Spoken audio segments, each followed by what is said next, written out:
Bom, moçada, vamos lá, né? Diante aí das dificuldades, tá certo? Nós vamos dar uma improvisada aí. Espero que o áudio, né, o vídeo estejam chegando bem aí para vocês, tá? Eu já percebi que na hora de passar os slides tem hora que dá uma distorcida nas imagens. Eu espero que isso não atrapalhe tanto, tá? Vamos ver como é que vai ficar o resultado final. Bom, nós estávamos estudando então, né, o primeiro reinado e o período regencial, foi o último que a gente estudou, né? E vocês devem ter notado que tanto um período quanto o outro não teve vida fácil para o brasileiro, né? Aliás, nunca teve, né? Tá certo? Mas estava bastante complicado aquele período, né? Nós vimos lá no primeiro reinado que Dom Pedro I teve muitas dificuldades, teve muita oposição, ele mesmo tomou algumas medidas questionáveis, né? Ele não soube cuidar muito bem da imagem dele, enfim. E tudo isso aí acabou contribuindo para que no final ele acabasse tendo que abdicar do trono brasileiro em função de todas essas crises aí. Veio o período regencial e as coisas também não melhoraram, pelo contrário, eles até pioraram, né? E começou a estourar rebelião no Brasil inteiro, né? A cabanagem, a balaiada, a sabinada, a revolta dos malês, né? Então foi um período de muita violência, muita agitação social, a briga entre os próprios políticos, ou seja, briga dentro da própria elite rural brasileira que comandava a vida política do país, né? E no final desse período conturbado aí os conservadores acabam ganhando espaço dentro da política justamente por causa da gravidade da situação. Todo mundo ficou meio conservador diante de tanto problema, né, de tanto perigo aí que o Brasil corria, né?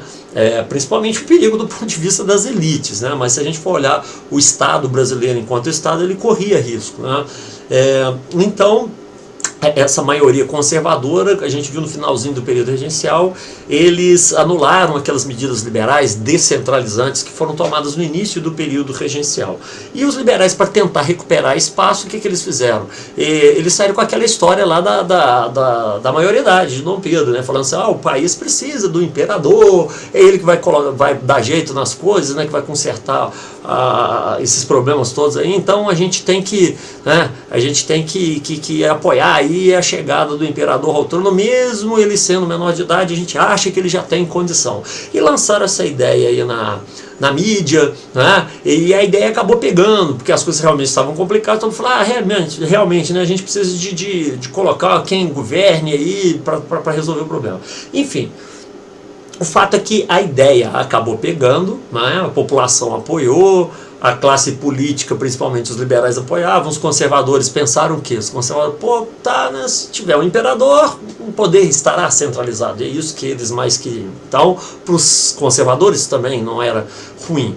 E o fato é que essa história da maioridade antecipada de Dom Pedro II acabou colando, perguntaram para ele falou que queria, e então houve aquele episódio da nossa história que ficou conhecido como o golpe da maioridade. Então o golpe da maioridade ele vai por fim ao período regencial, que é esse período que a gente acabou de estudar, e vai dar início então ao segundo reinado, tá legal? Que a gente vai começar a estudar agora. Então vamos começar a dar uma olhadinha aí nos slides, só para a gente ir trabalhando tópico por tópico, tá?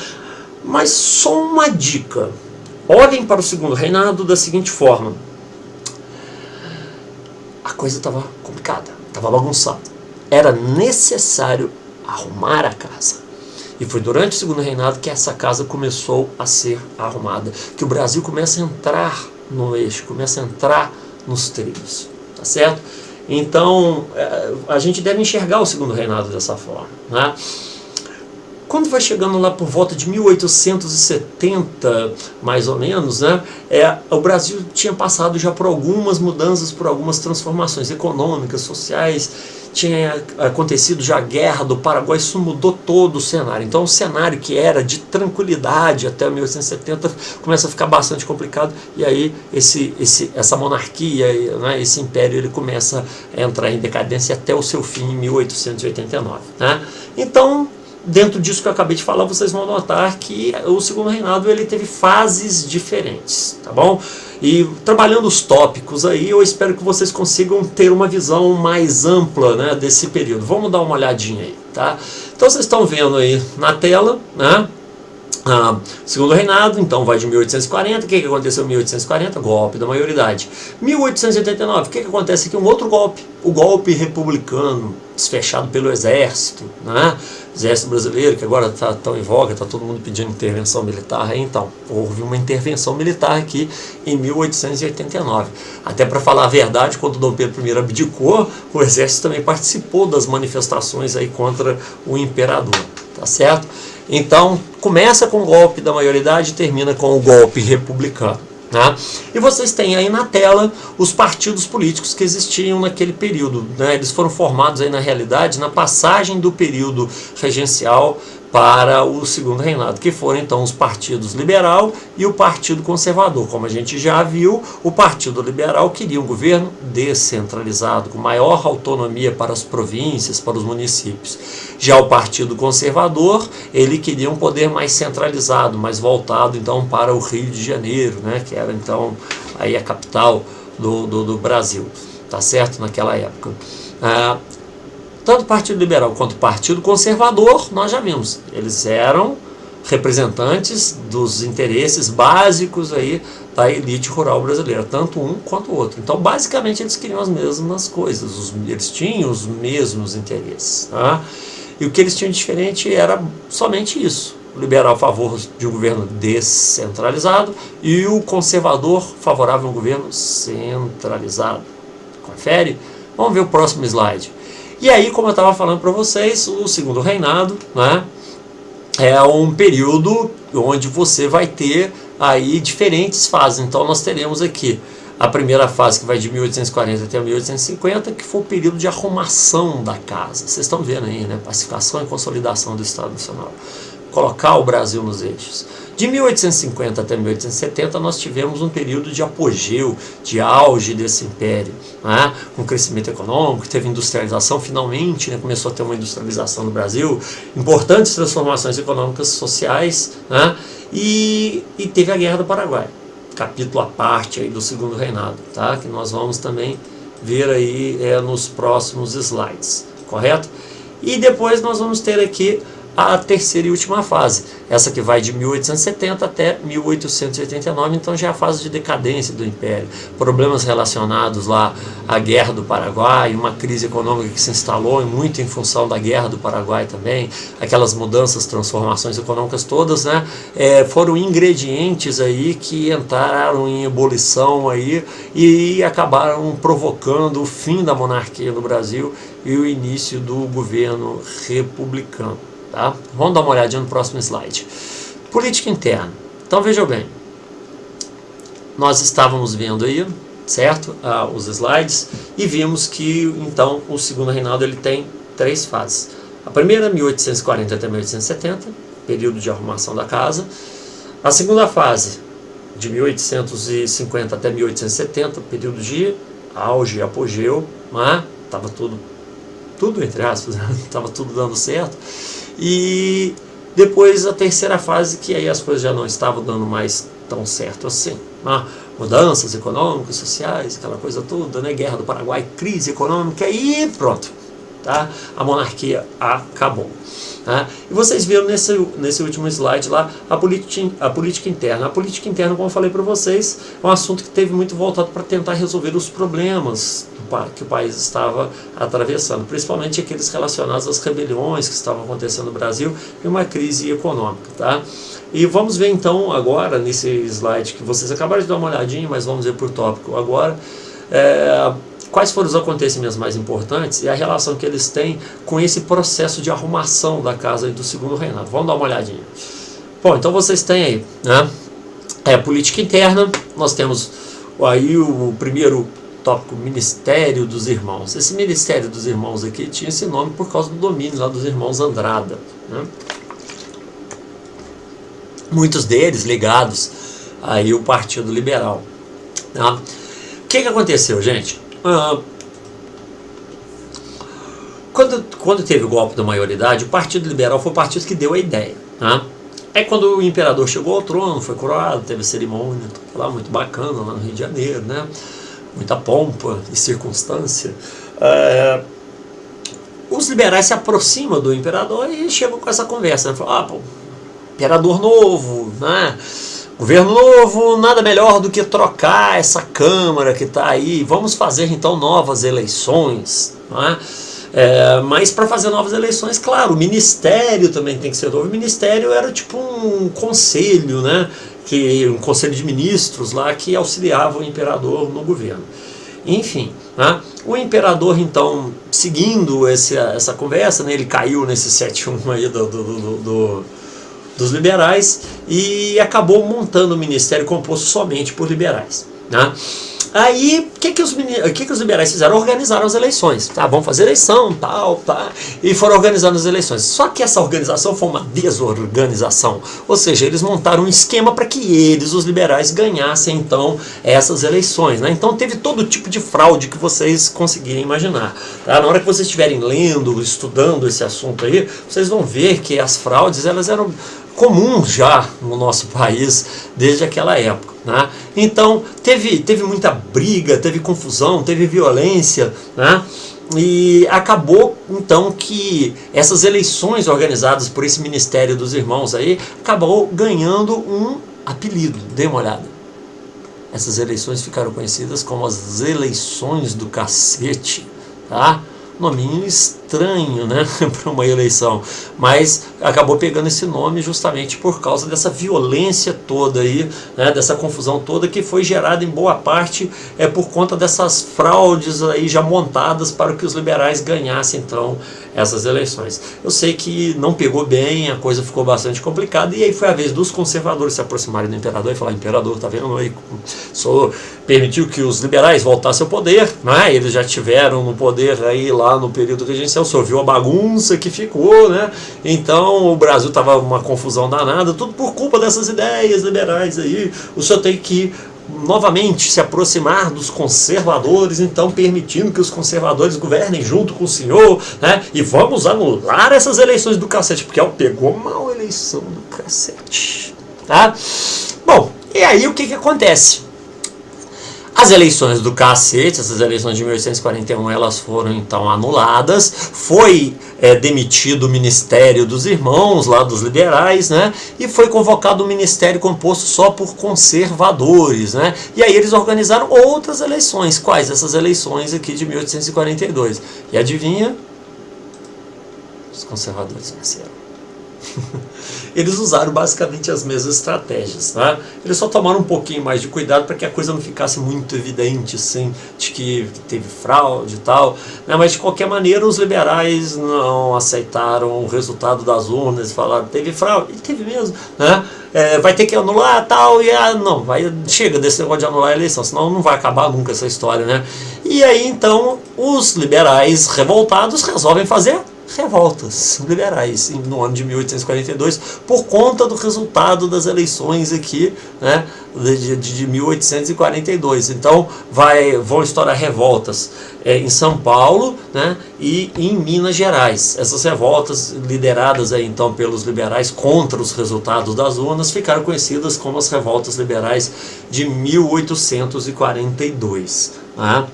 Os envolvidos aí nesses episódios, os líderes, né, liberais, foram presos, mas depois de passado algum tempo eles acabaram recebendo anistia do governo, porque o governo se desentendeu lá com os conservadores, né?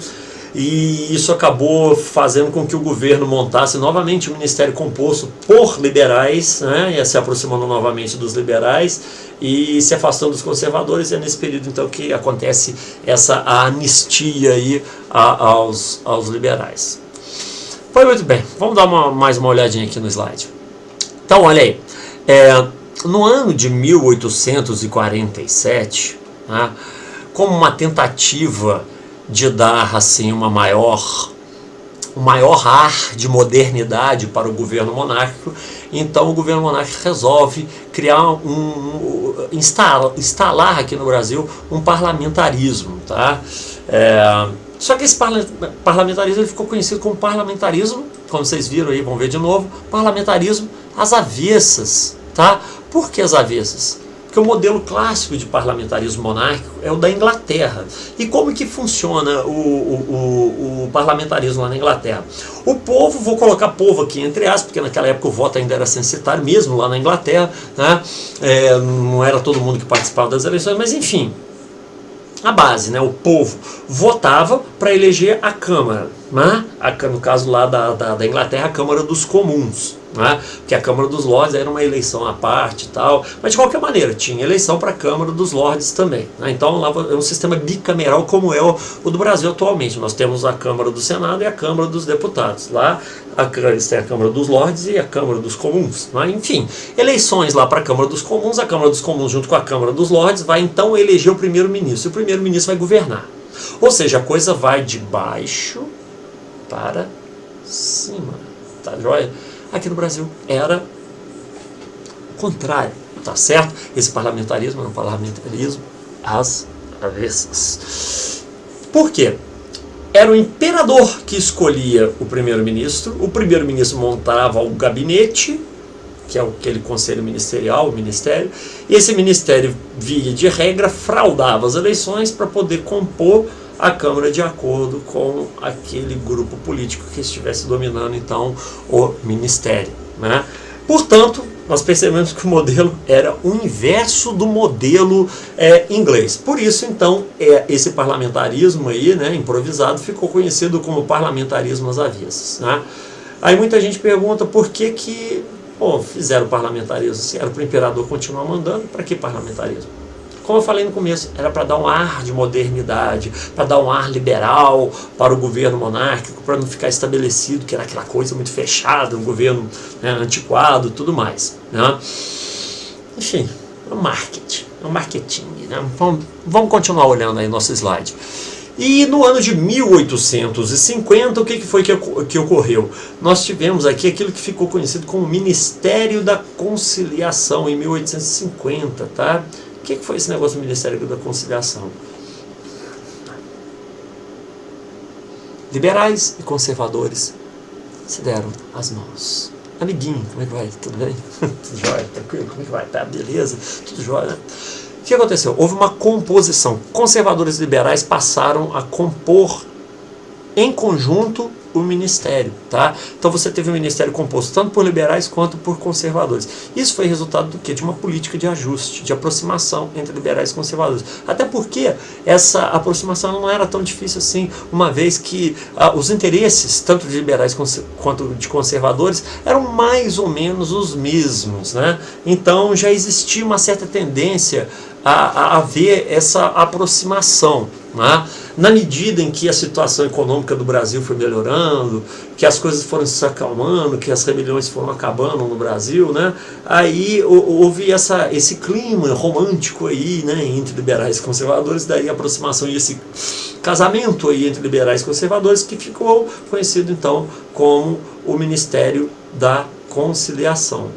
Agora, gente, vocês perceberam que o começo desse segundo reinado foi complicado. Revoltas liberais, eleições do cacete, né? Troca toda hora de ministério, uma hora de ministério liberal, outra hora de ministério conservador, mas as coisas aos poucos elas foram se ajustando, né? Com essa, inclusive com essa, digamos assim, com essa manobra, né, do imperador de cada hora deixar um pouquinho, falar, vou deixar você brincar um pouquinho, tá? Aí falou assim, tá bom, agora deixa seu irmãozinho brincar, né? Agora é hora do conservador, o conservador brinca um pouquinho, né? Comecei. E aí cada um brincando um pouquinho, eles foram ficando amiguinhos e pronto, houve essa conciliação. Isso gerou um clima, digamos assim, amistoso dentro da política, que contribuiu de certa forma para amenizar os conflitos que estavam acontecendo no país, né? As coisas acabaram se acalmando aí, até o ano de 1850, né? O governo também quis dar esse ar de modernidade aí, que acabou também contribuindo. Enfim, a política interna, como eu disse para vocês, ela foi marcada por essa política de rearranjo das coisas aqui no Brasil, para tentar dar uma acalmada. Perfeito? Tranquilo? Tá? Então vamos ver aqui os nossos próximos slides. No ano de 1848, ou seja, ainda dentro daquela primeira fase, acontece aquilo que ficou conhecido como a Revolução Praieira. Mais uma vez, lá em Pernambuco, não é? Houve uma revolta. E como vocês estão vendo aí, né, no slide, os fatores dessa revolução, nós temos aqui, mais uma vez, como motivo dessa revolta, mais uma vez em Pernambuco, a decadência da economia açucareira, da qual dependia, né, a província de Pernambuco. Os portugueses, eles monopolizavam as atividades comerciais no Recife, a maior parte dos empregos estava vinculado ao comércio, eles não deixavam ninguém trabalhar se não fosse português, né, então era um monopólio, uma panelinha dos portugueses ali, né. Essa decadência da economia açucareira acabava provocando, né, uma situação de carestia popular, ou seja, a população, né, de Pernambuco passava por muitas dificuldades, né? E nós temos também como elemento aí dessa revolução as revoluções que estavam acontecendo na Europa, as de 1830 e principalmente as de 1848, mesmo ano aqui da Revolução Praieira, né? Então, nessas revoluções aí, o que estava acontecendo? O povo, a burguesia e os trabalhadores da Europa estavam juntos aí, de mãos dadas em revoluções, para poder combater os regimes absolutistas da Europa, né? Nós vimos que as revoluções de 1830, elas acabaram influenciando na abdicação de Dom Pedro I. O pessoal daqui do Brasil falou, tá vendo, o pessoal tá lá, não dá mole não para esses governantes que ficam querendo mandar em tudo, vamos fazer a mesma coisa aqui no Brasil, né? Em 1848, mais uma vez, crises econômicas lá na Europa e também medidas autoritárias dos governos monárquicos europeus acabaram provocando a revolta da população, e essa revolta começou lá na França, depois se espalhou por todo o continente europeu, né? E aí, mais uma vez, o povo aqui no Brasil, principalmente os lá de Pernambuco, que a gente sabe que o pessoal lá já era meio revoltado mesmo, muito influenciado pelas ideias liberais, eles falam, ai, tá vendo, o povo de lá tá lutando, aqui a gente dando esse perrengue danado aí, tá certo? Então, esses foram os principais fatores dessa revolução. Mas aqui tem um primeiro que era um elemento assim, bastante particular. Tinha essa família Cavalcante aqui, tá? Que eles eram donos de praticamente tudo lá em Pernambuco, né? As terras cultiváveis, mais de 80% das terras cultiváveis pertenciam a essa família. Eles dominavam tanto o Partido Liberal quanto o Partido Conservador, né? E eles sempre ganhavam as eleições, faziam o que queriam, mandava e desmandava. O Pernambuco era uma espécie de feudo dessa família Cavalcante. Bom, e aí, o que aconteceu?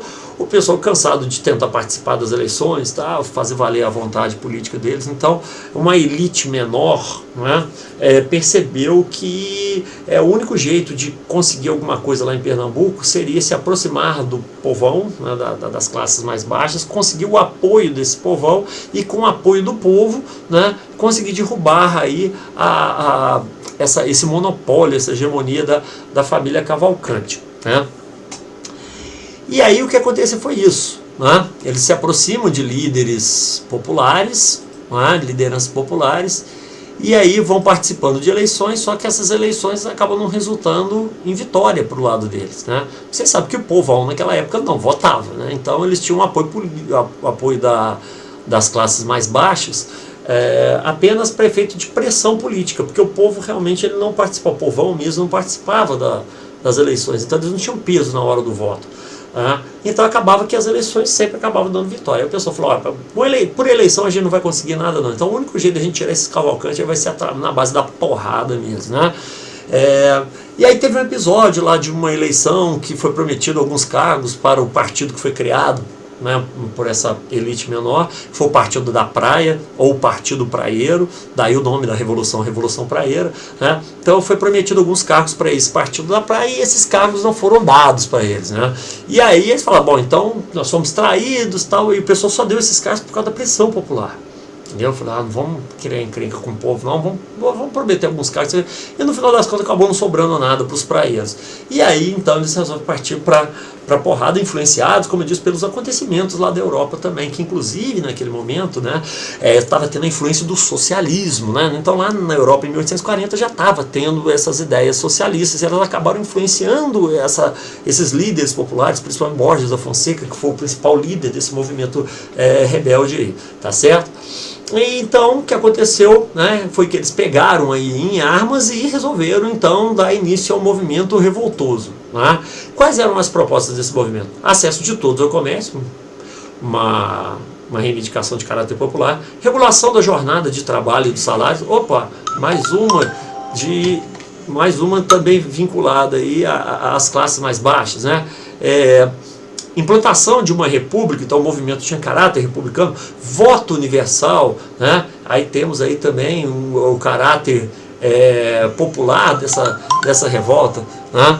Então, o que acontece é que esse movimento, como a gente está percebendo, ele teve uma influência forte aí, né, do pensamento socialista, né, como eu já tinha dito antes. Então, além dessa elite menor, você tinha elementos das classes mais baixas aí participando, né, desse movimento, correto? E vamos ver o que foi que aconteceu no final. Resultados, aí vocês estão vendo aí, né? O pessoal mais do povão, o que acontece com eles sempre? As penas mais pesadas, né? Então Pedro Will foi condenado, tá? Jorge Borges da Fonseca acabou morrendo em combate, foi condenado à morte, né? E foi fechado um acordo para a participação de outros partidos na política de Pernambuco. Então a elite, né, essa elite menor que eu falei, acabou fechando um acordo. A bomba acabou estourando para o lado dos mais fracos, para variar, correto? Bom, então, né, continuando aí, tá certo? Foi preciso dar uma pausa aqui, porque para ver se o negócio estava funcionando certinho, mas parece que tá. Bom, então assim terminou, gente, a última, vamos dizer assim, a última rebelião interna do país, tá?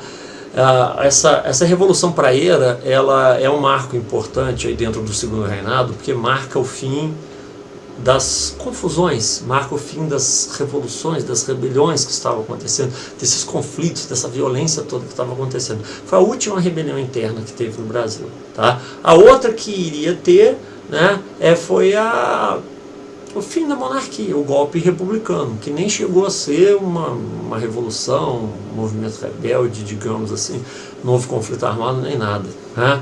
A coisa aconteceu, vamos dizer assim, de uma forma, entre aspas, né, tranquilo. Foi uma quartelada que não teve resistência, não teve nada. Mas o que eu estou querendo dizer é que a Revolução Praieira, ela marca o fim desse período de agitação, desse período de rebeliões aqui no Brasil. Então, depois desse episódio aí, o Brasil ficaria mais tranquilo e aí já começaria a entrar aquela fase que a gente considera como sendo o auge aí da monarquia no Brasil, tá? Vamos continuar dando uma olhadinha nos slides, rapidinho. Tá? Nós temos aqui o título, As Transformações Econômicas e Sociais. A partir de 1840, 1850, o que começou a acontecer no Brasil? Tá? Nós vamos ter o apogeu aí da cafeicultura, né? O advento da cafeicultura aqui no Brasil. Um novo produto de exportação, né, que tinha um mercado em crescimento bastante promissor naquela época, um mercado forte, o preço desse produto era muito bom no mercado internacional, era uma planta que se dava bem com o clima e o solo, principalmente aqui da região sudeste, lá do sul do Brasil, em algumas regiões, né? Então isso aí favoreceu bastante a economia do Brasil, tá? E aí o advento da cafeicultura acabou gerando para o Brasil uma situação de superávit da balança comercial favorável. O que é isso, né? O Brasil passou a vender mais do que comprar, ou passou a arrecadar mais do que gastar, gerando então um saldo positivo da nossa balança comercial, o que a gente chama de superávit, tá? Além disso, ou seja, além da grana, nós tivemos o surgimento de uma nova elite, os cafeicultores, né? Vocês vão depois notar que isso que a gente está chamando aí de nova elite, né, era uma elite rural, ela era escravocrata também, era latifundiária, então, ou seja, ela não tinha muita coisa não, tá? Mas ela acabou ganhando alguns aspectos, algumas características que diferenciavam um pouco, né, essa nova elite da antiga elite rural brasileira.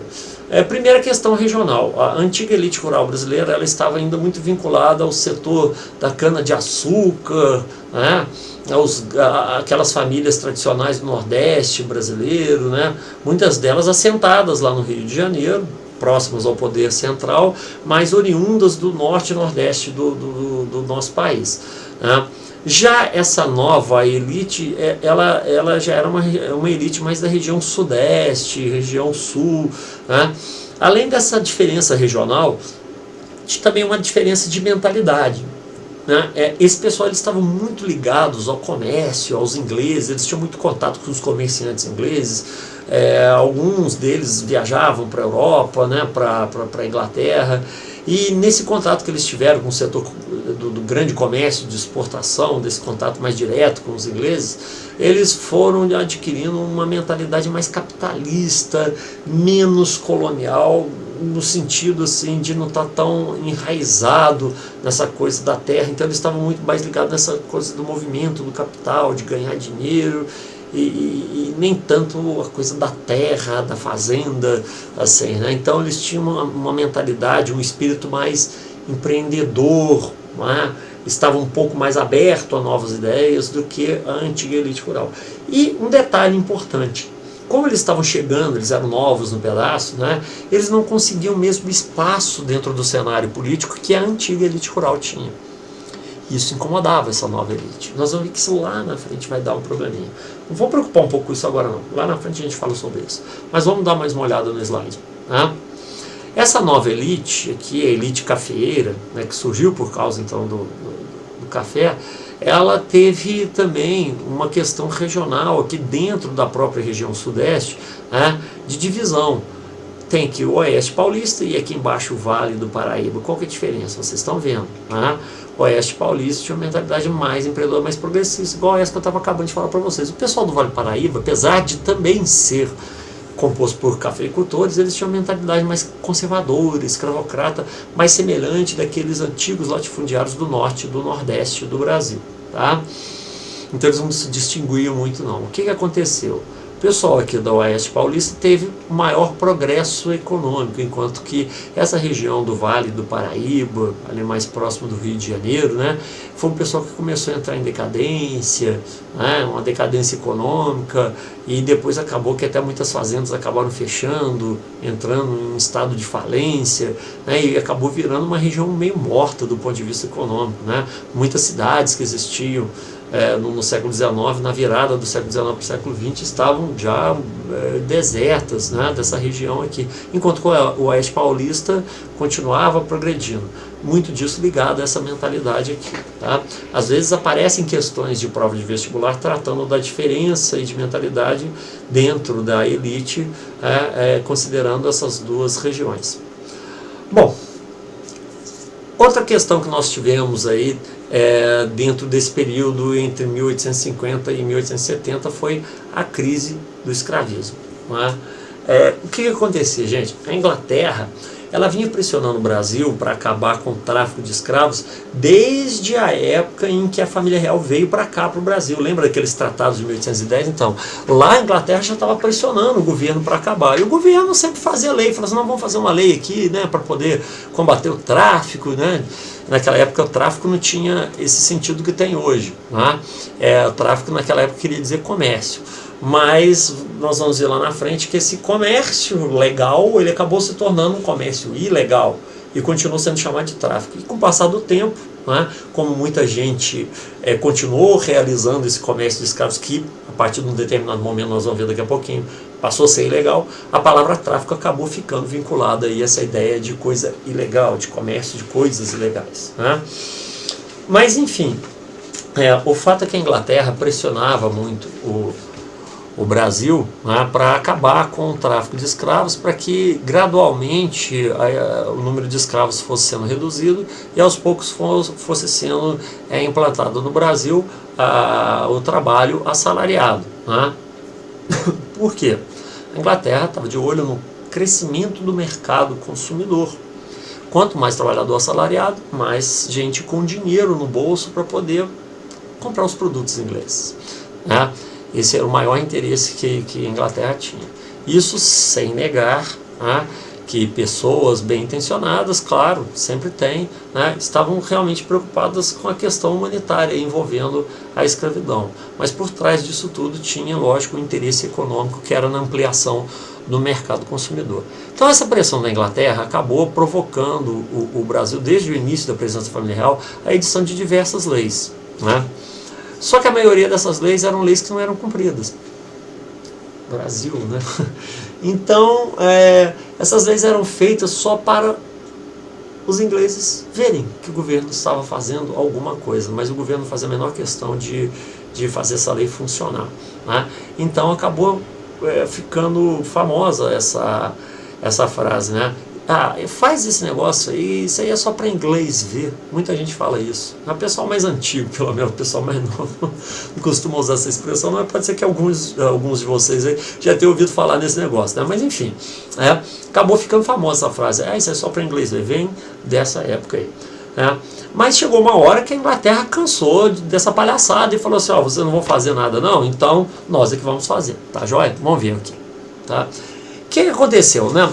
Quais são os componentes dessa crise do escravismo? Pressão inglesa, foi essa que eu acabei de falar, né? E essa pressão inglesa acabou resultando, então, na criação pelos próprios ingleses na lei de Bill Aberdeen, uma lei inglesa, que é de 1845. Essa lei de Bill Aberdeen dizia o quê? Que a Inglaterra tinha o direito de prender qualquer navio negreiro em qualquer lugar do mundo. Está transportando escravo, então é ilegal, pelo menos para a gente é ilegal. Ia lá, prendia todo mundo, devolvia os africanos lá para a África, enfim, né? Eles estavam combatendo então o tráfico de escravos. Aí, para não ficar muito ruim para o Brasil, né, o Brasil falou: não, vamos fazer uma nova lei aí, né? Então, no ano de 1850, foi criada a Lei Eusébio de Queiroz, fruto dessa campanha abolicionista interna que existia no Brasil, fruto também dessa pressão inglesa e principalmente da lei de Bill Aberdeen. Está ficando feio para o Brasil, né? O Brasil estava tendo que, vamos dizer, se encolher aí por causa da fiscalização dos ingleses em cima dessa questão do tráfico de escravos. Então foi criada uma lei brasileira que proibia também o tráfico de escravos para o Brasil, tá? E o que isso provocou? Provocou uma redução do número de escravos aqui no Brasil. Isso encareceu o preço desse escravo, né? E de tabela acabou também contribuindo aí para o início da imigração europeia para o Brasil. Quando eu estou falando início aqui, gente, é mentira, viu? Porque imigração sempre teve, né? Mas assim, houve uma intensificação da imigração europeia para quê? Para suprir a falta desse escravo aqui, já que não estava dando para comprar mais tanto escravo assim, correto? Então vamos dar uma olhadinha no próximo slide, tá? Imigração.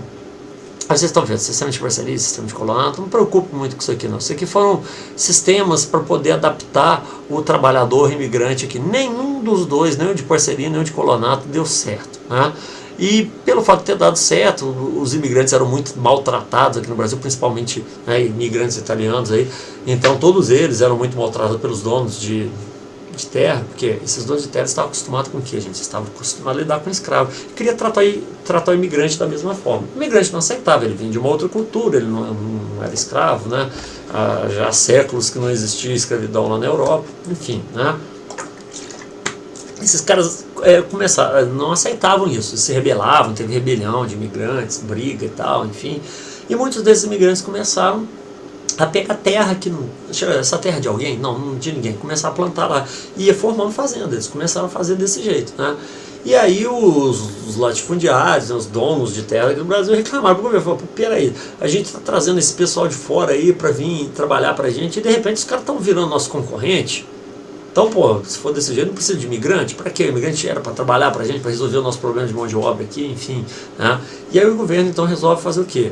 Editar essa lei de terras aqui de 1850, que é uma lei que dizia o quê? Essa lei de terras, ela proibia que qualquer terra pudesse ser então adquirida, né, pela simples posse. Ou seja, a partir de 1850, se você quisesse se tornar um dono de terra, você tinha que comprar essa terra. Mas não é de ninguém. Se não é de ninguém, então é do governo, tá? Então você tinha que pagar para o governo. Para que isso, gente? Para poder justamente impedir o imigrante de ter acesso à terra e se tornar um concorrente aí do produtor brasileiro. Isso é um problema, né? Se a gente for olhar desde a época das capitanias hereditárias, o que acontecia? Você tinha uma meia dúzia de pessoas ali bem relacionadas com o governo, né? Pessoas que já tinham dinheiro, porque eles só iam dar terra para quem tinha, e só essas pessoas tinham acesso à terra, mas ninguém podia. O resto da população ficava excluída, né? Isso foi gerando uma exclusão social gigantesca, que foi acumulando um déficit social que está até hoje aí no Brasil. Resultado dessa política que vem desde lá das capitanias hereditárias. O Brasil fica independente, vem a Constituição de 1824 e eles não tocam no assunto do latifúndio, tal, não falam em reforma agrária, não falam em dar terra para o povo poder trabalhar. Inclusive porque isso é bom para o país, né? E aumentar a produção no Brasil e gerar mais riqueza, né? Mas enfim, não, tem aquela meia dúzia de gente que tem que mandar no Brasil aqui, é assim que as coisas funcionam. E em 1850, mais uma vez, né, uma lei aí que dificulta o acesso da pessoa que quer trabalhar, que quer produzir a terra, o trabalho. Aí tem gente, por que o Brasil tem tanta miséria, tem tanta desigualdade social? A explicação está aí: capitalismo hereditário, Constituição de 1824, Lei de Terras de 1850, né? Então as leis aqui no Brasil parece que elas são feitas para atrapalhar o desenvolvimento do país, né? E tudo isso em nome de quê? Da preservação dos interesses de uma meia dúzia que controla quase tudo aqui no Brasil.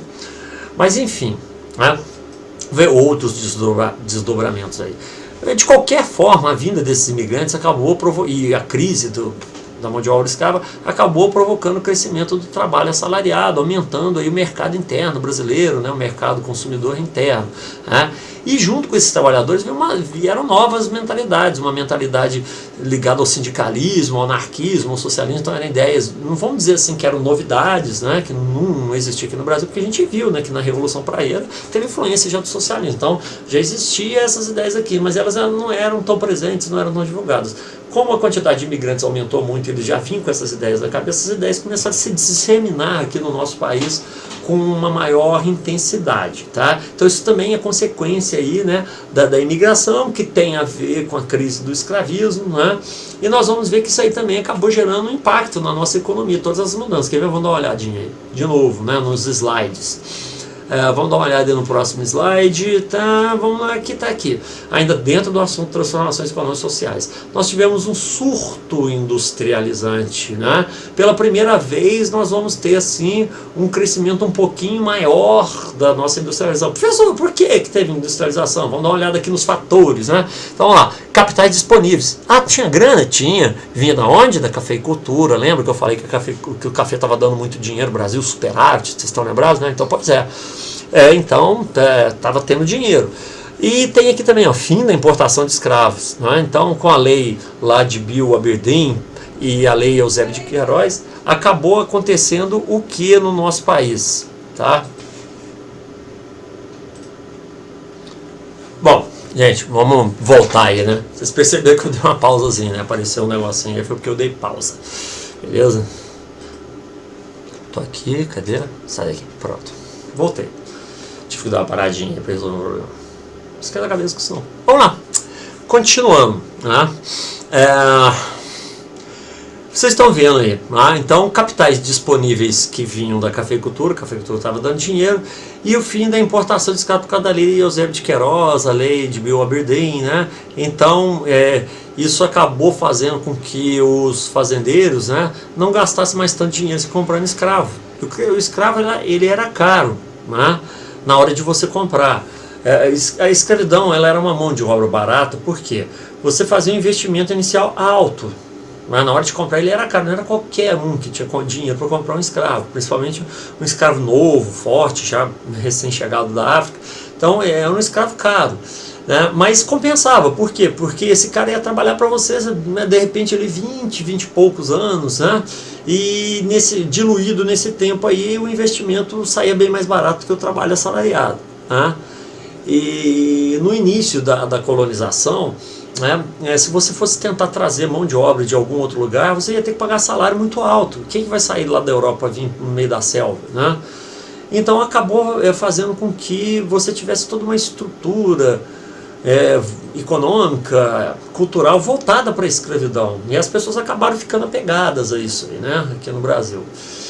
Inclusive, gente, é importante, tá, vocês procurarem ler sobre cultura africana, a influência da cultura africana aqui no Brasil, né, porque isso tem caído em prova de vestibular, né, e assim, não tem um assunto específico para a gente poder falar da cultura africana, porque são vários aspectos, né, teria que ser uma aula, só uma aula para falar só disso, né, e mesmo assim a gente não conseguiria falar de tudo.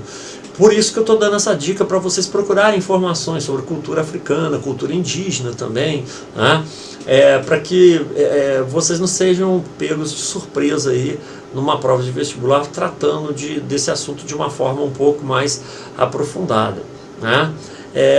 E é importante também conhecer um pouquinho sobre a escravidão aqui no Brasil, né? Porque a gente fala escravo, escravo, escravo, e a gente acaba falando pouco sobre a escravidão. Então nós tivemos diversas modalidades de escravidão.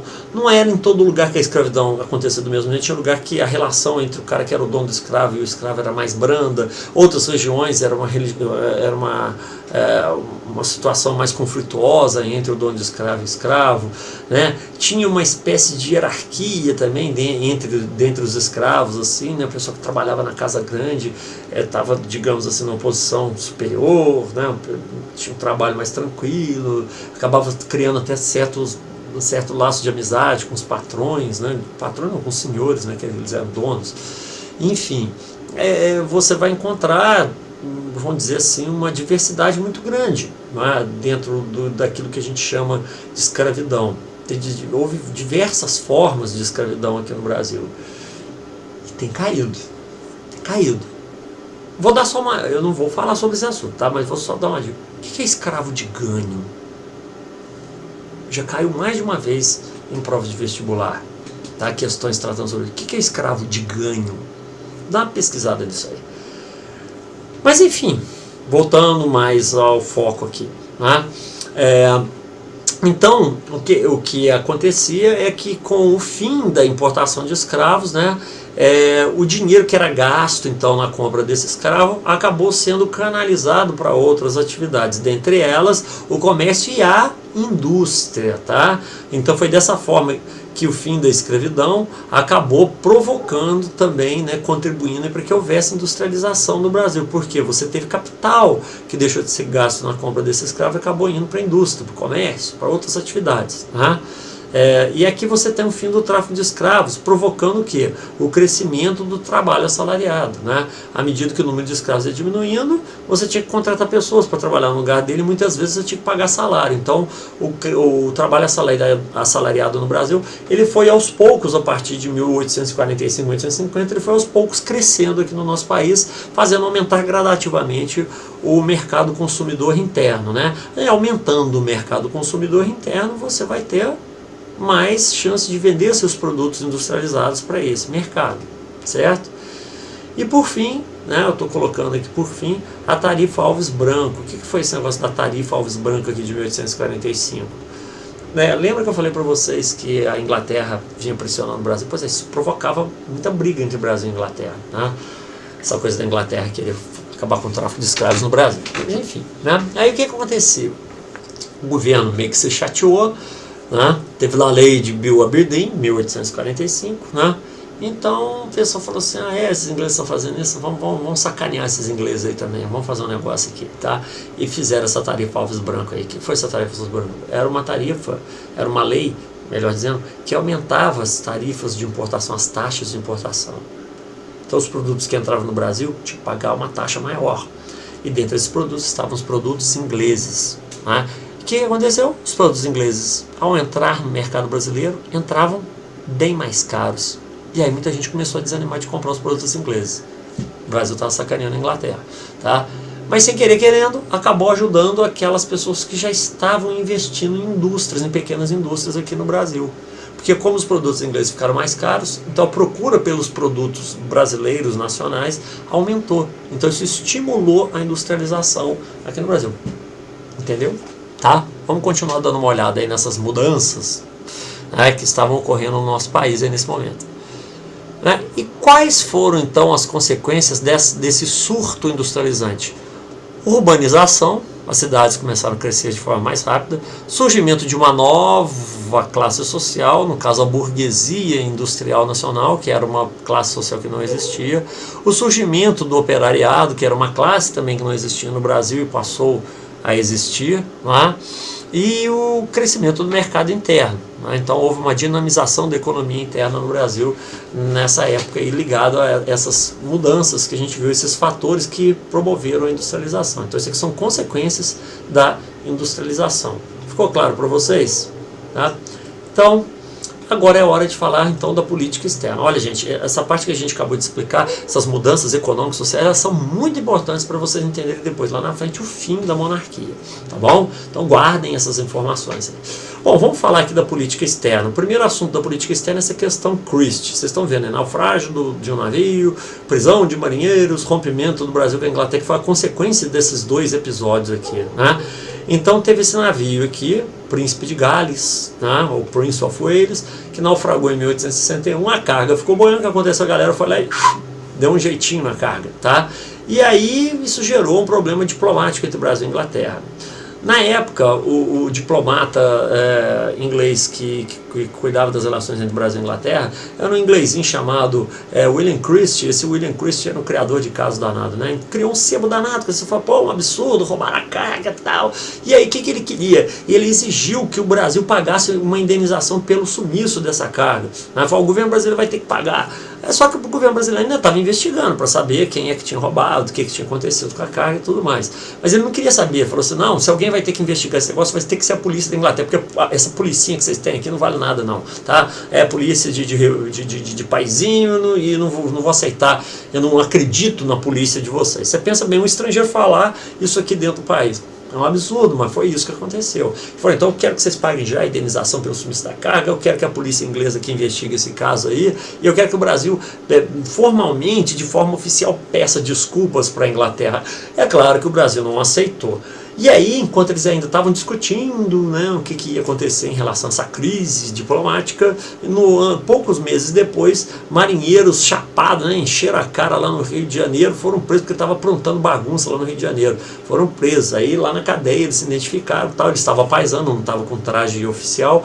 Né? Aí os policiais, quando descobriram, né, comunicaram ao comandante do navio no qual eles estavam. O comandante foi lá, mandou buscar os caras e tal, né, pegou os caras. Era para ter morrido o assunto nisso aí. Quer mais caso?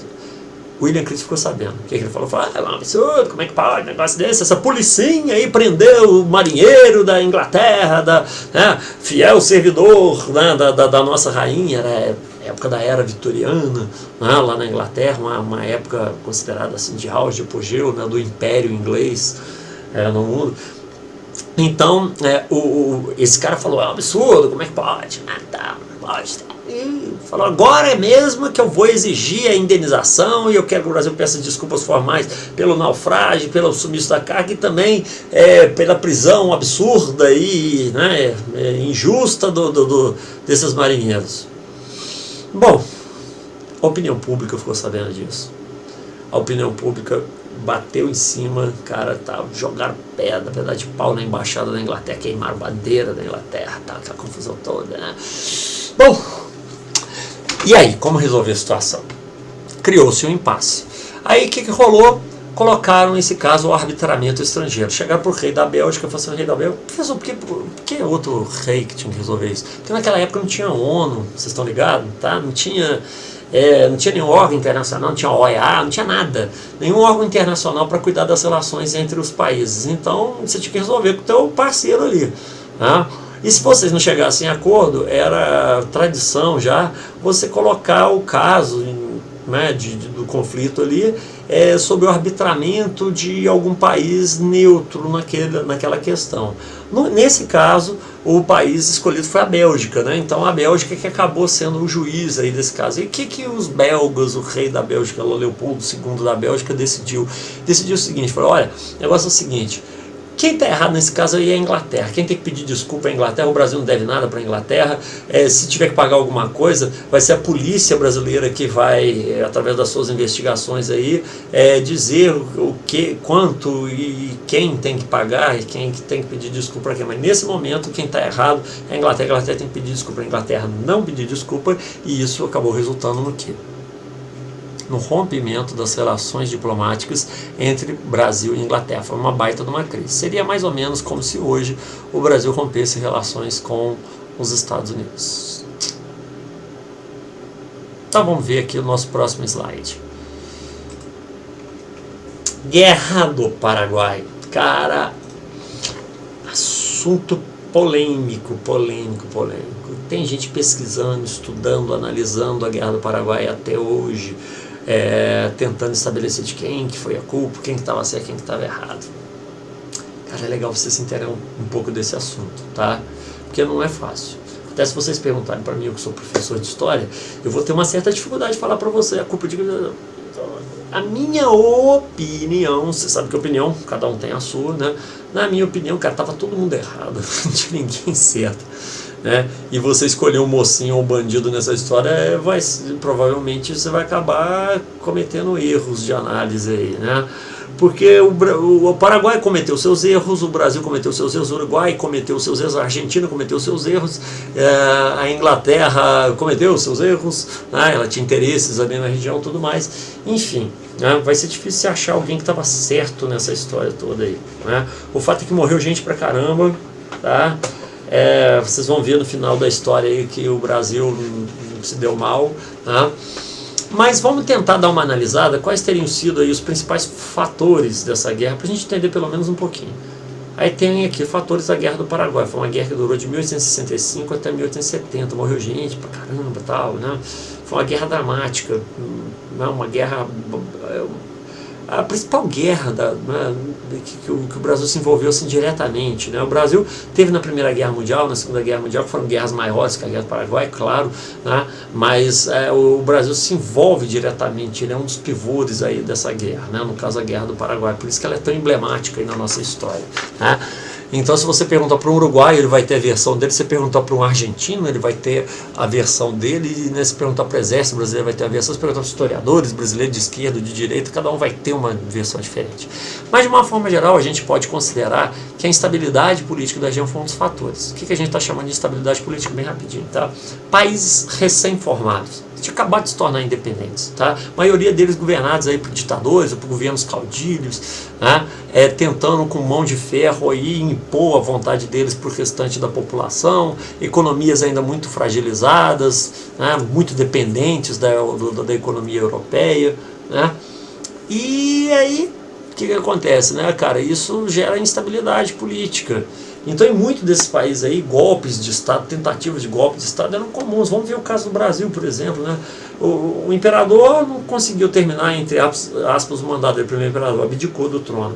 O sucessor era menor de idade, teve período regencial. Aí aquele monte de rebeliões, né, revoltas internas. Aí, de repente, vai o imperador com menos de 15 anos, assumir o trono.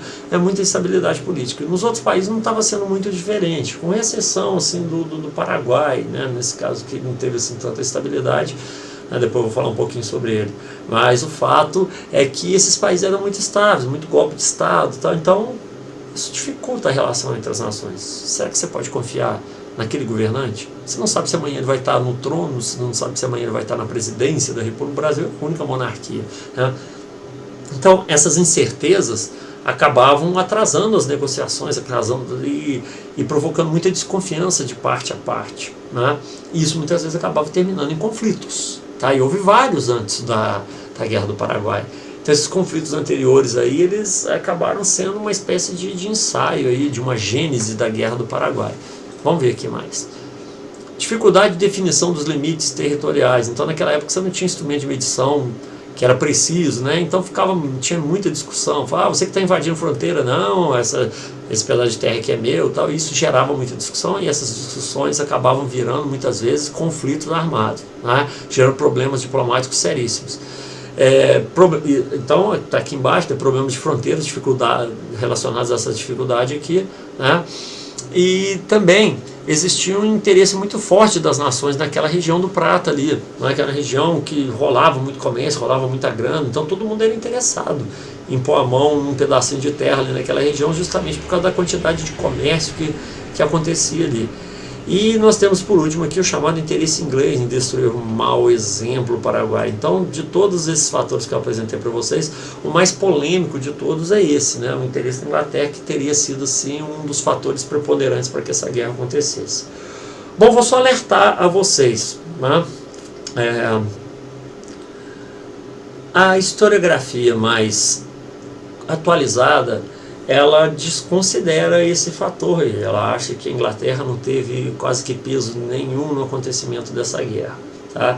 E tem uma corrente mais antiga, né, mais ligada a uma interpretação mais marxista, de esquerda, assim, que considera que sim, a Inglaterra, com seu capitalismo, aquela coisa toda, ela teve um papel fundamental no acontecimento desse conflito aí, né? Mas analisando, assim, vamos dizer, novos números que vieram de novas pesquisas, de novas interpretações aí, a gente tem uma certa dificuldade de entender que a Inglaterra tenha tido interesse direto no acontecimento da guerra, né?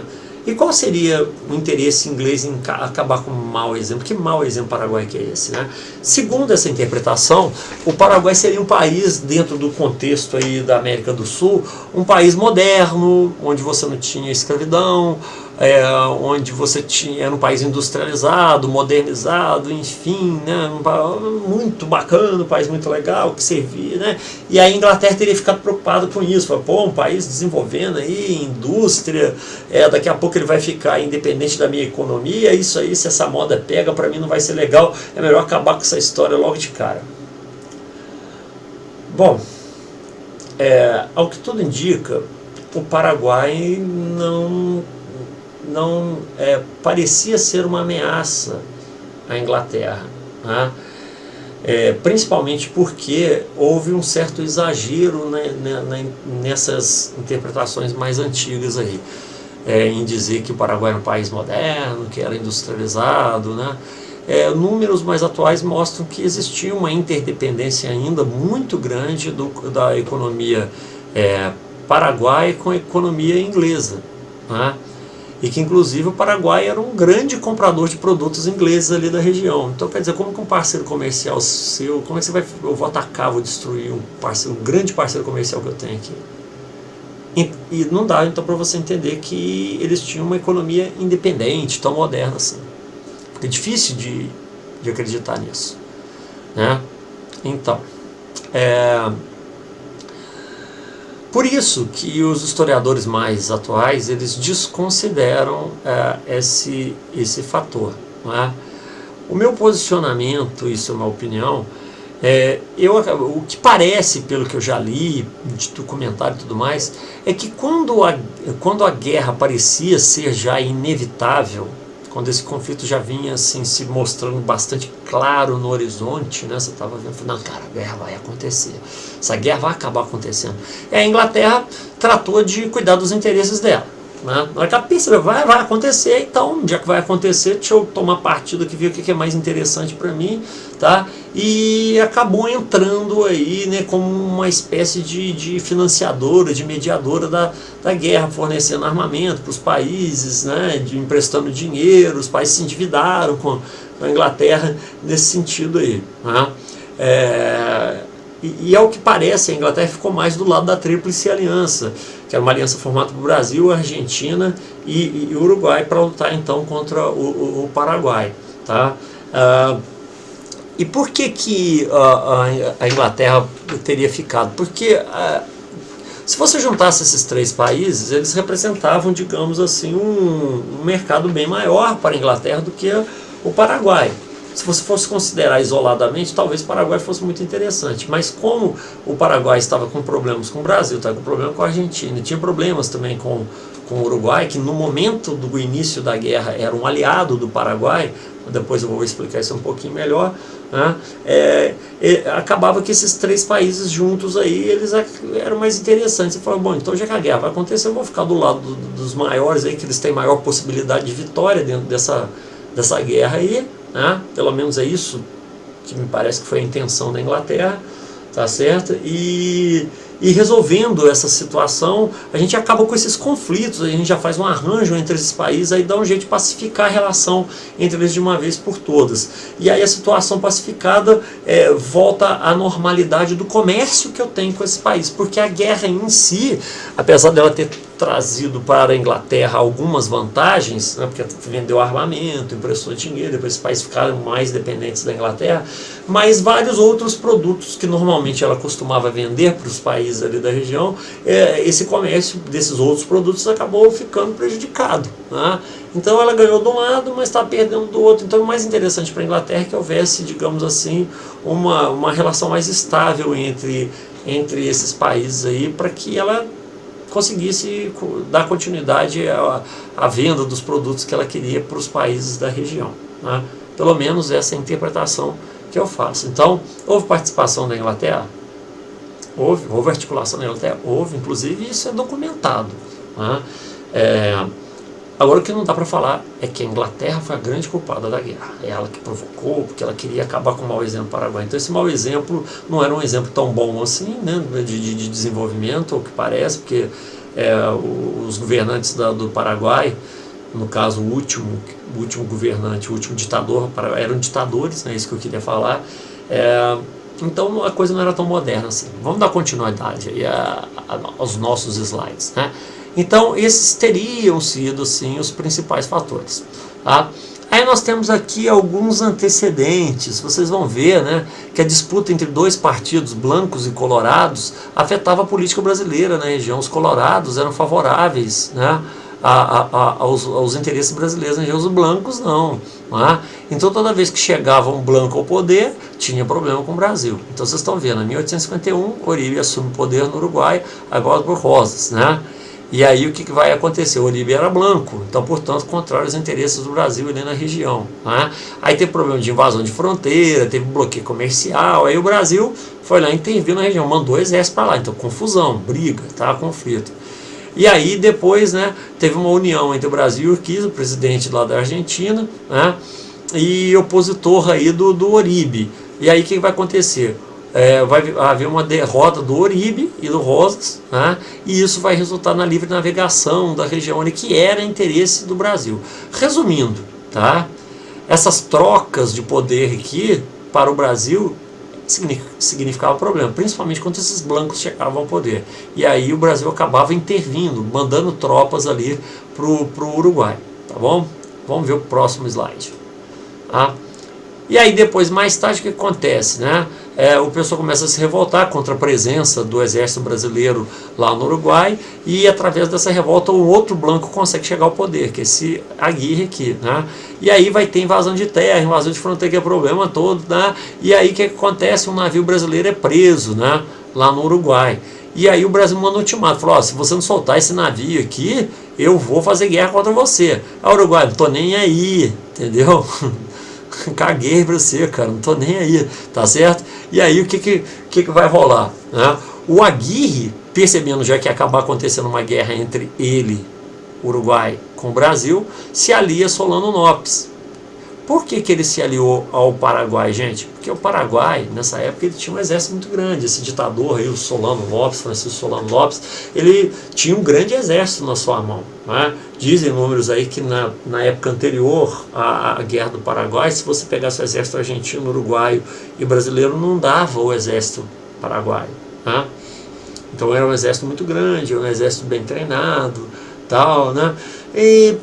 Então, por isso o Uruguai procurou a aliança com o Paraguai, né? Falou assim, pô, se rolar uma guerra, você fica do meu lado. E o ditador lá, Francisco Solano Lopes, o que ele pensou? Falou assim, bom, estando nós dois juntos aqui, Uruguai e Paraguai, qualquer conflito o Brasil vai ter que pensar duas vezes. Eu estou percebendo que o Uruguai vai acabar arrumando um problema com o Brasil. Eu, como aliado do Paraguai, entro como mediador na história e tento negociar alguma vantagem para mim, principalmente em termos territoriais. Por quê? Porque o Paraguai, ele tinha um projeto, né, na cabeça lá do Solano Lopes de formar o Grande Paraguai, onde ele pegaria territórios do Brasil, da Argentina, um pedacinho ali do Uruguai, para poder dar uma saída ao mar, né, para o Paraguai. Né? Que isso seria muito bom para a economia paraguaia. Então existia esse projeto aí.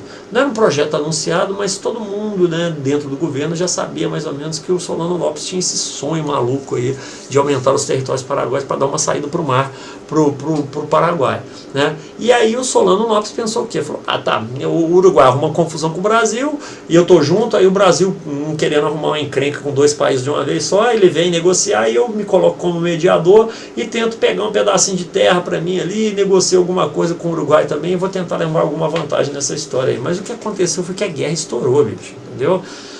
O Brasil não quis saber de conversa, tá joia? Com o Solano Lopes, e aí o pau comeu, né? Aí vocês estão vendo aqui as principais batalhas. Não dá para falar de cada uma delas, tá? Gente, quem quiser estudar, ler isso aqui depois é até interessante, né? Depois eu vou sugerir para vocês aí um documentário, tá? Não vou falar dele agora não, mas tem um documentário bastante interessante para vocês assistirem sobre a Guerra do Paraguai. Mas foi uma guerra, como vocês estão percebendo, uma guerra bastante longa, né? Ela durou aí de 1865 até 1870, perfeito? Então vamos lá, próximo slide, tá? Quais foram as consequências da Guerra do Paraguai?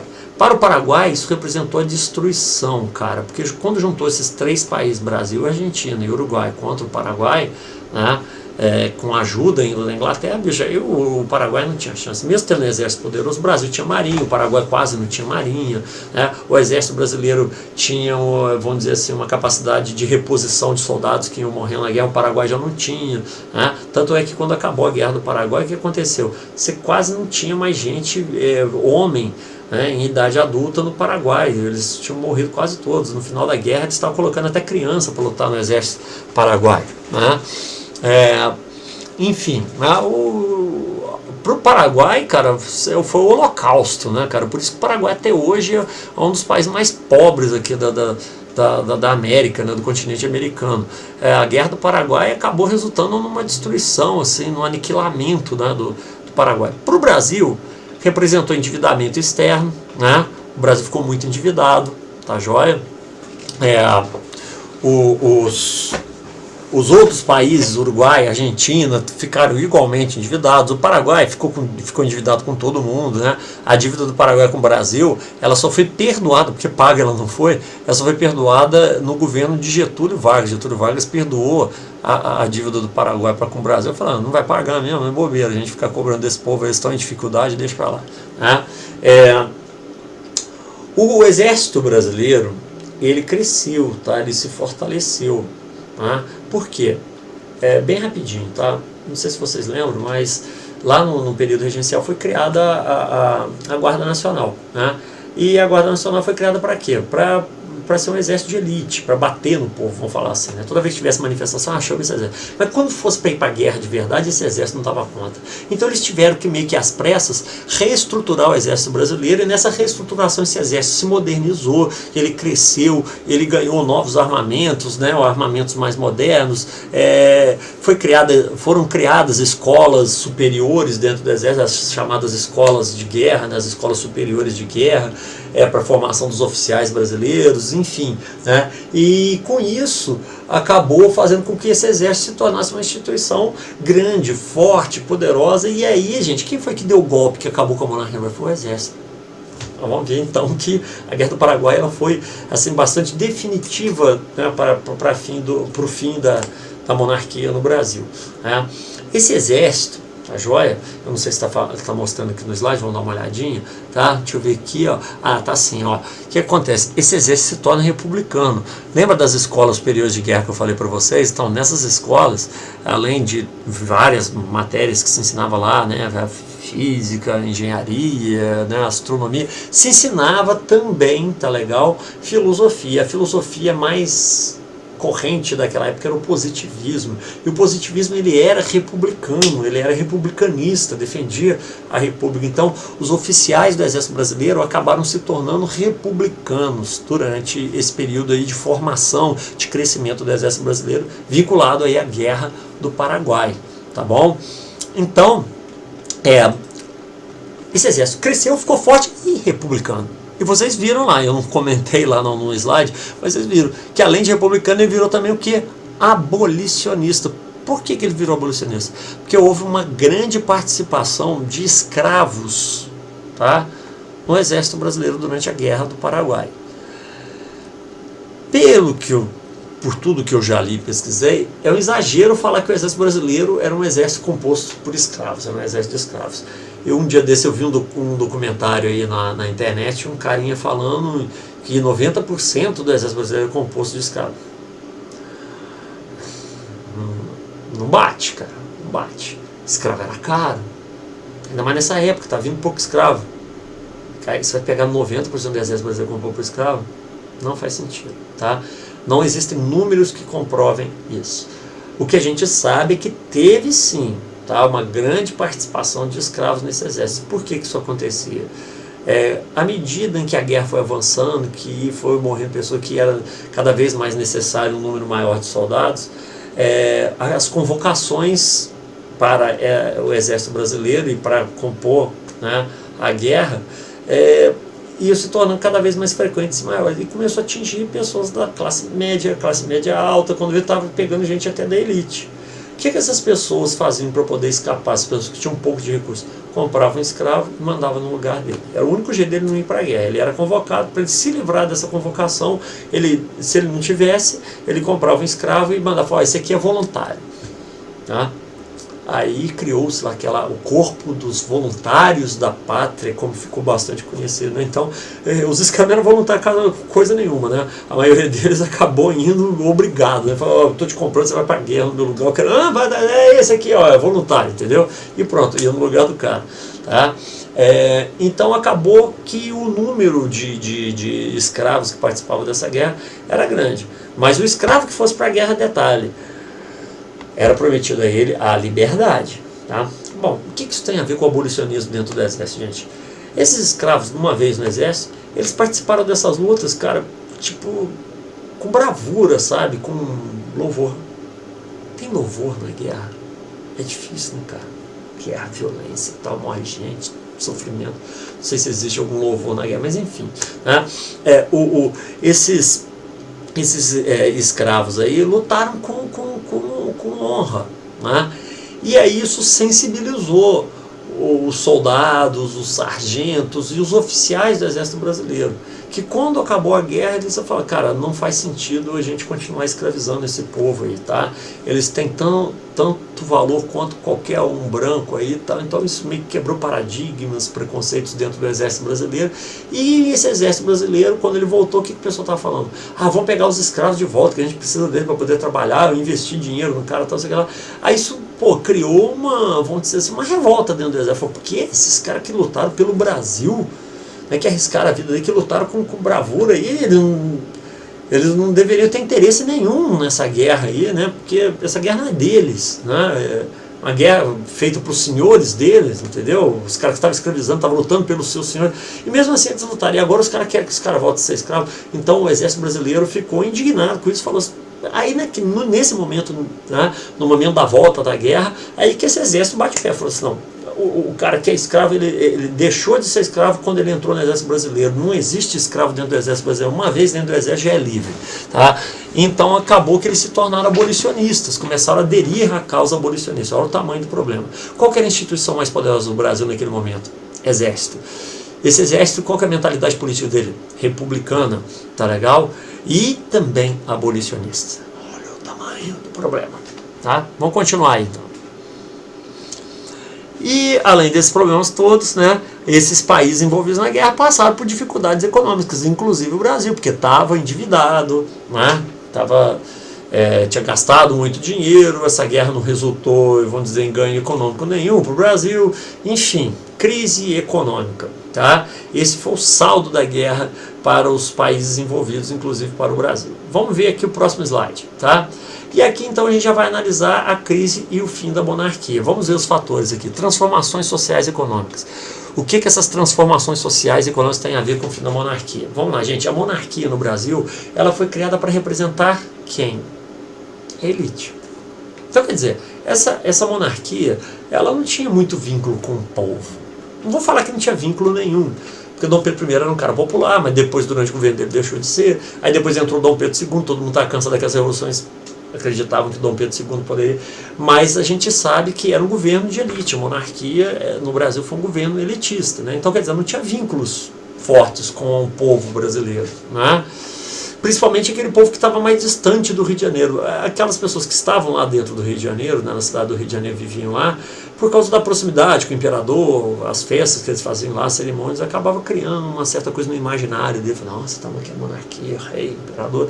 Mas quem estava distante, bicho, não tinha vínculo quase que nenhum. Tá? Quando veio a crise econômica, se existia algum tipo de sentimento da população para com a monarquia, esse sentimento acabou. A pessoa, pô, quero comida, quero emprego, tá, não sei o que, ela tá ruim, tá uma porcaria, tá, os impostos estão altos e pronto, nesse governo tá uma porcaria. Tá? O movimento abolicionista nessa época, nós estava crescendo. Né? Crise econômica, né? Movimento abolicionista. E aí o que acontece, gente? Nesse meio tempo todo nós vimos que outras classes sociais surgiram no Brasil. Quais? A burguesia. O que esse governo fazia de bom para a burguesia?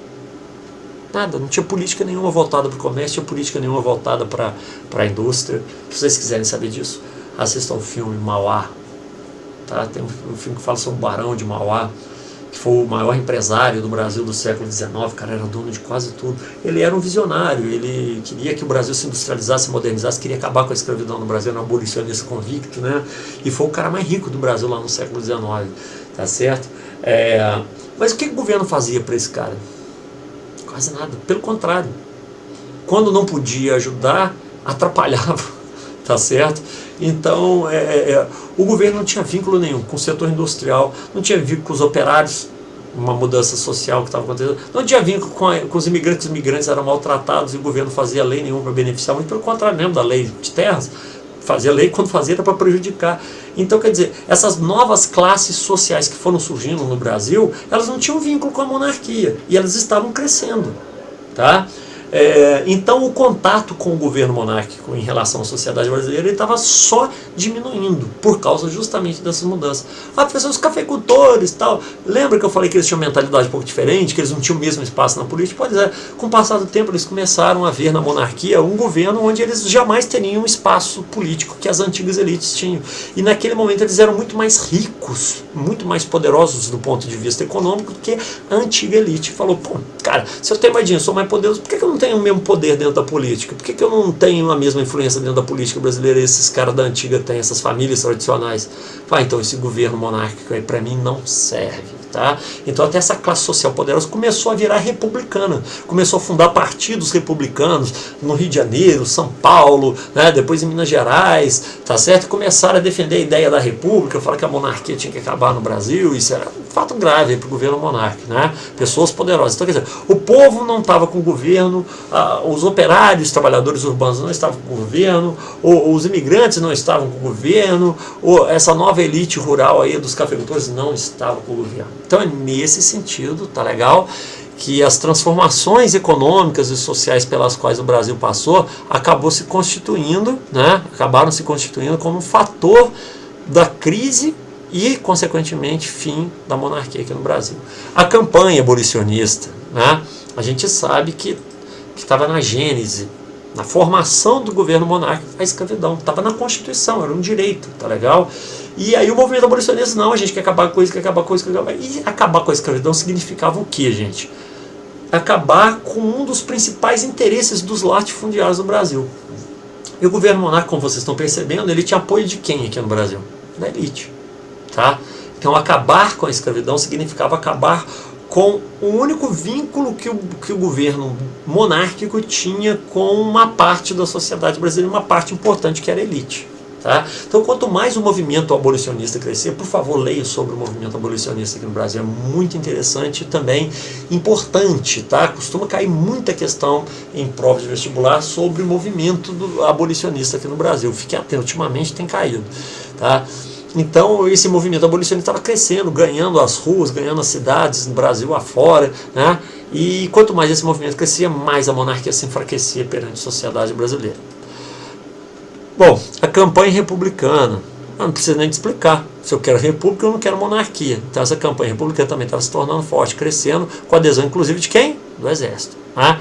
Nós temos aqui também como elemento da crise do fim da monarquia a crise financeira, a crise econômica que se instalou no Brasil, após a Guerra do Paraguai. Isso a gente já viu agora há pouco, né? E por fim nós tivemos essas três últimas questões aqui. A questão religiosa, a questão militar, tá legal? E a questão abolicionista, tá certo? O que foi a questão religiosa, gente? Bem rapidamente, tá? O que foi a questão religiosa? Foi o seguinte, vocês sabem que assim como a escravidão, né, a defesa da religião católica no Brasil pela monarquia era um dos fundamentos dessa monarquia, estava na gênese, na formação desse governo monárquico. Por causa disso, o imperador ele tinha poderes dentro da Igreja Católica. Ele tinha dois poderes. Quais eram esses dois poderes? O do padroado e do beneplácito. O que era esse negócio? Eu erro o rumo aqui dessa câmera.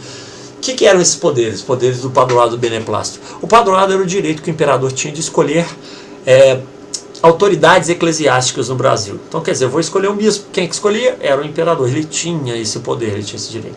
E o que era o direito do beneplácito? O direito do beneplácito é o seguinte: qualquer ordem que viesse do Vaticano, que viesse do chefe da igreja, lá do Papa, antes dela ser cumprida aqui no Brasil, ela tinha que ter a aprovação do imperador.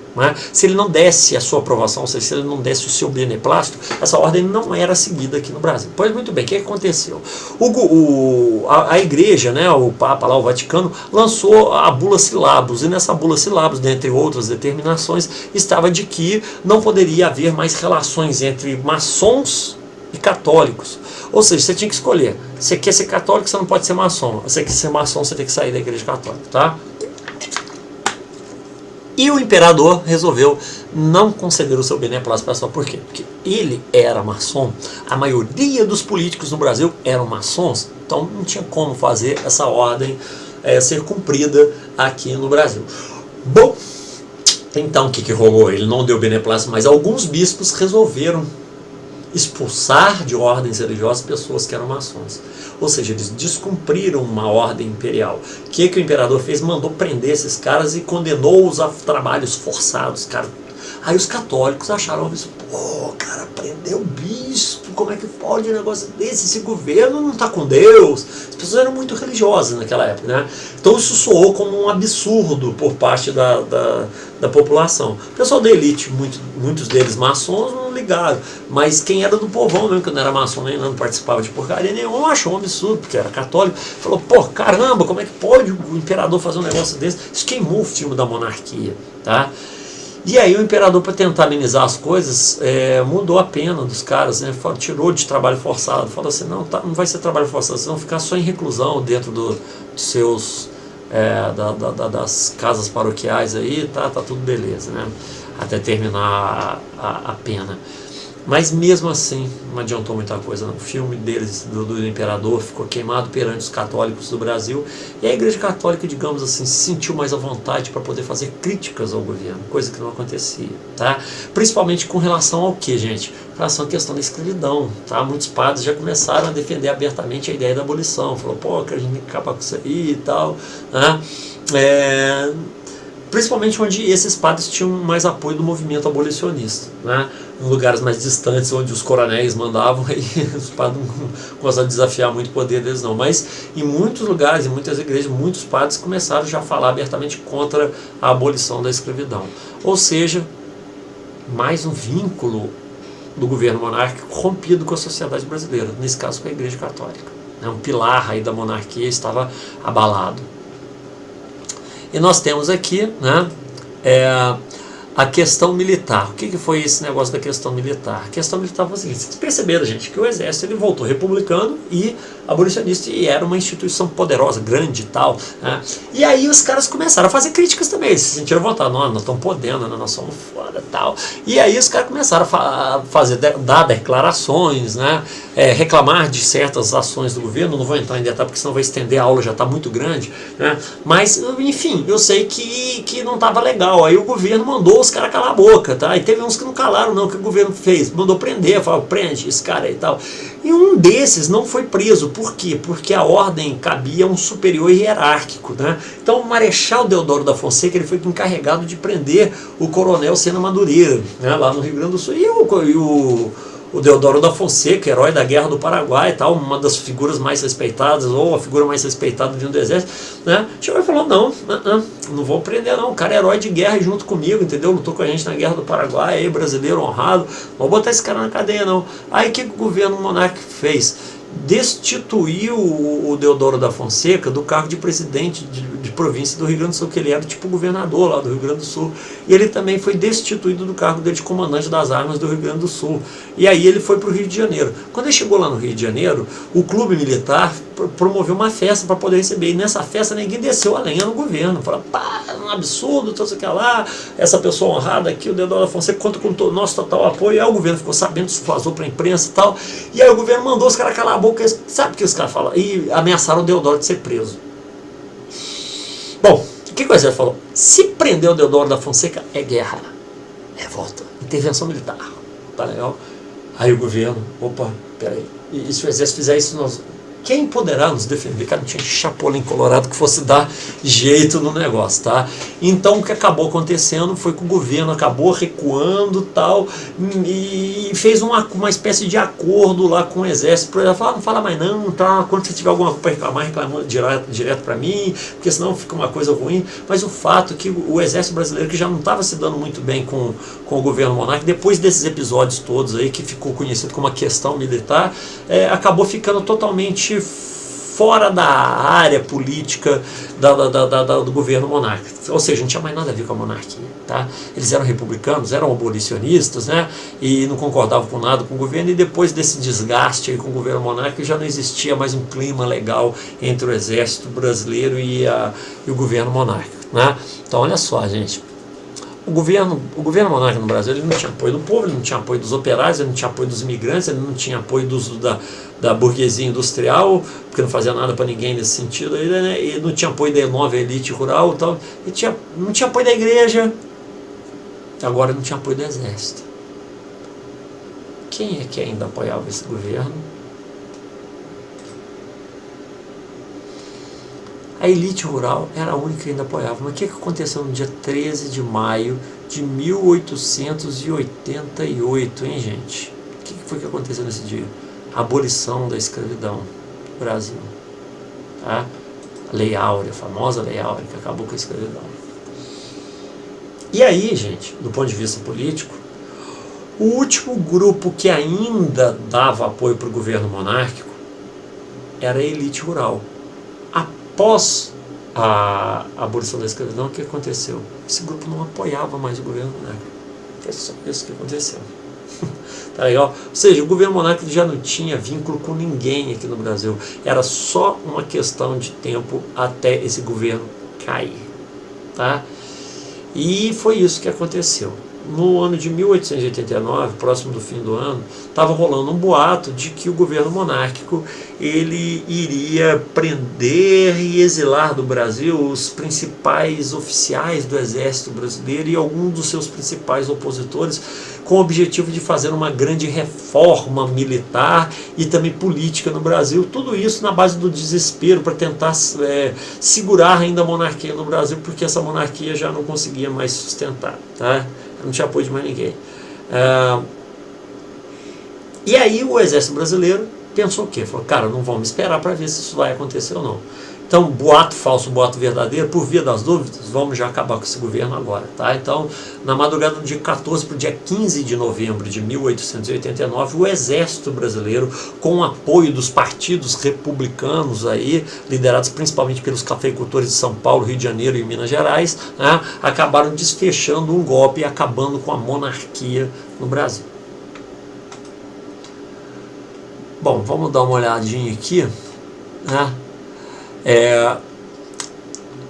Na campanha abolicionista. Olha, gente, eu não vou comentar muita coisa sobre isso não, porque senão a aula já ficou muito grande, tá? Então eu vou me reservar o direito de apenas fazer menção aqui, tá? A campanha abolicionista, por favor, estudem sobre isso, né? O que ia acontecer? Ataques a fazendas, libertação de escravos, né? Então, na realidade, o que estava acontecendo é que essa abolição já estava acontecendo na prática, né? A Lei Áurea, ela veio só para, vamos dizer assim, para ratificar uma coisa que já estava rolando, que já estava acontecendo, né? Mas o governo ainda fez tentativas de tentar amenizar a situação. Criou a Lei do Ventre Livre, né? Que é aquela lei que dizia que a partir dessa data, aqui, 1871, todo mundo que nascesse, todo filho de escravo que nascesse no Brasil, era livre, né? Mas não era livre porcaria nenhuma. Por quê? Porque para pagar o sustento dele, né, enquanto ele estivesse crescendo até a idade adulta, ele poderia cobrar trabalho dessa mesma pessoa até uma determinada idade. Ou seja, ele ainda ficava um bom tempo trabalhando para esse dono de escravo aí, tá? Lei do sexagenário. E outra, a lei também não dizia nada se o cara podia vender, esse cara depois então podia vender, e às vezes o direito desses escravos não era observado. Lei do sexagenário de 1885, o que acontecia, o que dizia essa lei aqui, melhor dizendo, né? Dizia que quem tivesse, né, acima dos 60 anos de idade, o escravo que tivesse mais de 60 anos, era considerado livre. Isso era uma piada, né, cara, de mau gosto, porque quase nenhum escravo chegava a essa idade, né? Os maltratos, a vida era tão dura, tão difícil para as pessoas que dificilmente uma pessoa ultrapassava os 40 anos de idade. Eram poucos os escravos que conseguiam chegar a 60, então era quase que impossível, eram pouquíssimos. Então essas leis, ao invés de amenizar o movimento, elas trouxeram mais revolta. A pessoa falou, não, o governo está brincando com a nossa cara. É tipo assim, né? Vamos tirar a CID do diesel, vamos baratear 5 centavos no diesel para acabar com a greve dos caminhoneiros. É tipo isso, entendeu? Então tá, vamos lá. Próximo slide. Ainda da campanha, aí nós temos aqui alguns dos principais abolicionistas aí, Joaquim Nabuco, vocês estão vendo aí as datas de nascimento, morte dele, a ocupação desse cara. Foram pessoas que tiveram assim um destaque grande na abolição da escravidão aqui no Brasil.